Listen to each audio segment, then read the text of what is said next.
Mark Wynn spoke at a school board meeting in December. One person in the Loudoun Love Warriors group said they want to define Wynn's employer and hold the company accountable until he is fired. The person wrote, quote, "Say goodbye to your job. Let's make him unemployable by love or by force. I want to contact his employer to do just that, ruin his livelihood," unquote. It just shocked me.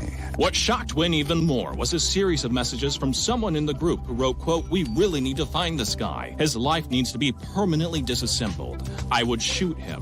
I'm telling you, something has to happen to one of them. Something public and permanent. Lives need to be ruined beyond repair. I'm so ready to show up with guns." They threaten my life and my livelihood. When they threaten somebody's employment or threaten somebody's life or threaten their home, yeah, that's hate speech. All right, guys, so once again, we got to do a video about the tolerant left, or the so-called tolerant left, because these people are proving at every single turn that they are potentially violent, okay? That they always resort to violence when they don't get their way, okay? They don't believe in free speech. These people believe in fascism, okay? They are the real fascists. Again, I just did a story talking about how, you have, so-called pro-blacks or black folks that don't like black conservatives that talk about the real issues in the black community, like crime that is causing black people to lose their lives. You're sellout, you're this, you're that. Okay, if you talk about this stuff and you're met with all types of hate and vitriol and death threats and all types of other stuff that they send towards you because, again, you're speaking out on the truth, right? So we got a similar story here, but this time it's about parents who are being harassed, doxxed, and threatened for opposing and speaking out against LGBTQ teachings in school. Now, this story is out of Virginia, Loudoun County. Now, everybody knows that Loudoun County was like the genesis of the pushback against the woke agenda in schools, okay? That incident that happened in Loudoun County, the bathroom incident, sparked a lot of protests and a conservative uprising in school boards across the country. And now we have this story about how residents are losing their jobs and being doxxed, harassed, and again threatened online by individuals because, again, they're speaking out against the woke agenda in these schools. So without further ado, let's go ahead and roll the news clip because, again, once again, it's going to show us just how intolerant the left actually is. Take a look. 7 News was the first to report violent threats that are being made against Loudoun County residents who have been outspoken about education issues at school board meetings. Only on 7 News tonight, Nick Minock reports what these Loudoun County parents want officials to do as we continue our crisis in the classroom coverage.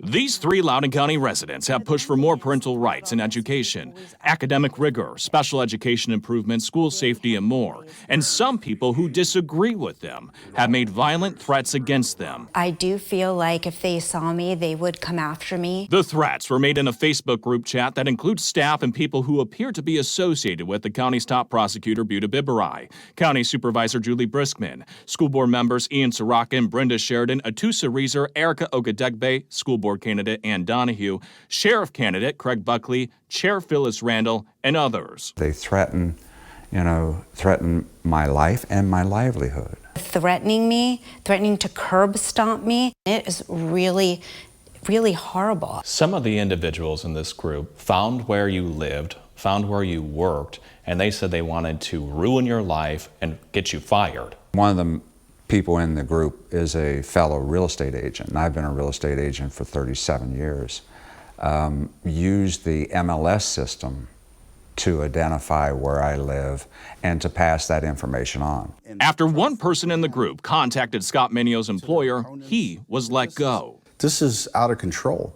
We can disagree. You don't have to like what I say. I'm not violating the law, but now you're destroying my life. After lively school board meetings in Loudoun County in 2021, U.S. Attorney General Merrick Garland wrote a memo to the FBI saying there's been a disturbing spike in harassment, intimidation, and threats of violence against school administrators, board members, teachers, and staff, and that threats against public servants are not only illegal, they run counter to our nation's core values. Do you think Merrick Garland needs to look into this too?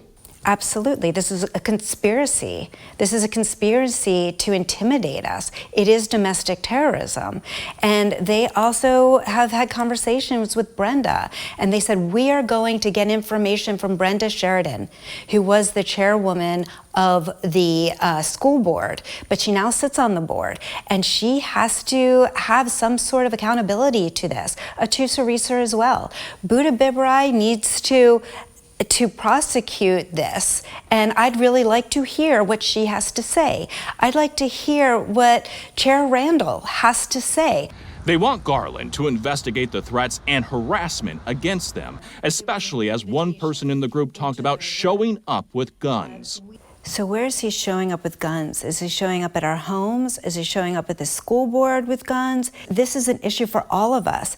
Today, it's the three of us that are being attacked, discriminated against, defamed, threatened. Tomorrow, it's somebody else for their beliefs. Nick Minock, 7 News.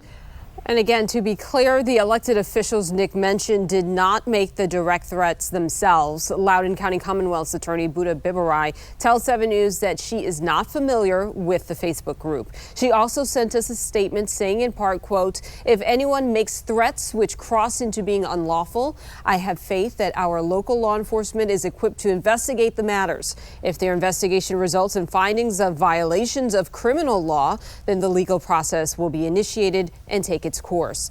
The Loudoun County Democratic Committee also tells 7 News that it condemns any threats of violence. Yeah, so there you have it. Once again, the tolerant left. The tolerant left. Because conservative parents speak out and say, hey, you know, I don't think that LGBTQ should be taught in schools. I think that we need to focus on reading, writing, math, you know, things that kids are actually supposed to be learning in school. These people who call themselves the Loud and Love Warriors go out of their way to try to dox, harass, and threaten the parents, right? Because apparently parents saying that, hey, we shouldn't have LGBTQ taught in school is a threat to the LGBTQ community. Again, it's amazing how that works. It's amazing what the left considers a threat in actual threats, right? The left considers a threat when somebody says, hey, I don't agree with your ideology. I don't agree that kids should be taught this stuff. And they say, well, you're threatening us. Right? Like, this is a threat to our livelihood. Okay? We're in danger because you don't agree with us. And then they proceed to issue actual threats to people and ruin their lives because of a political disagreement. Again, it's amazing how that works, right? These people want to make themselves out to be the biggest victims in the world, okay? And that their lives are in danger and such and such and such. When there's really no real evidence that people are really, you know, threatening them, harassing them at all. Really, it's just, hey, we just disagree with you. We don't want this stuff taught in school. And then they proceed to do the things that they're complaining about to other people. Threaten, harass, and dox these parents and residents simply for speaking out at a school board meeting.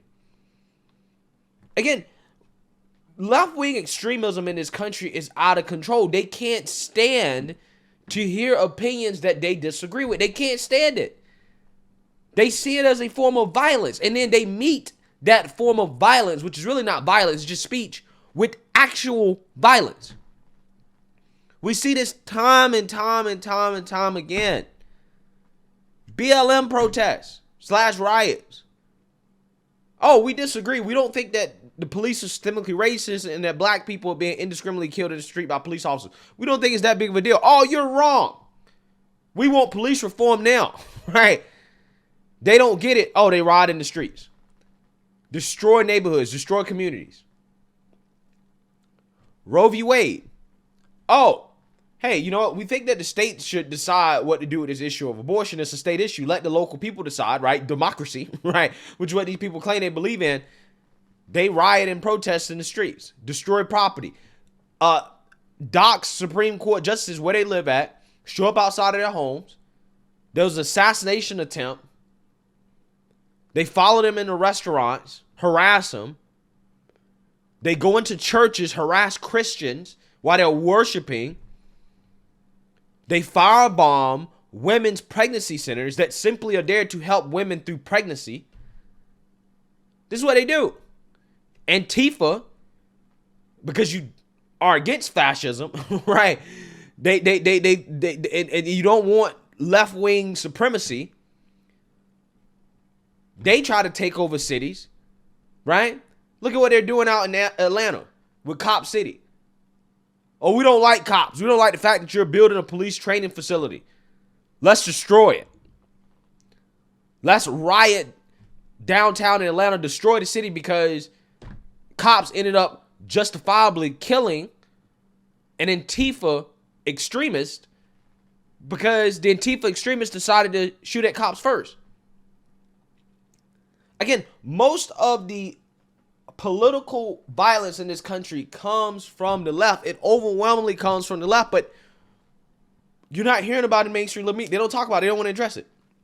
They want to pretend like it's not a thing while continuing to gaslight the public with this imaginary threat of white supremacy, right? White supremacist domestic terrorism, when I'm really not seeing all that much of that. Really not seeing all that much of it. Between left-wing extremists and left-wing extremist policies, again, that is responsible for overwhelming majority of the death in this country.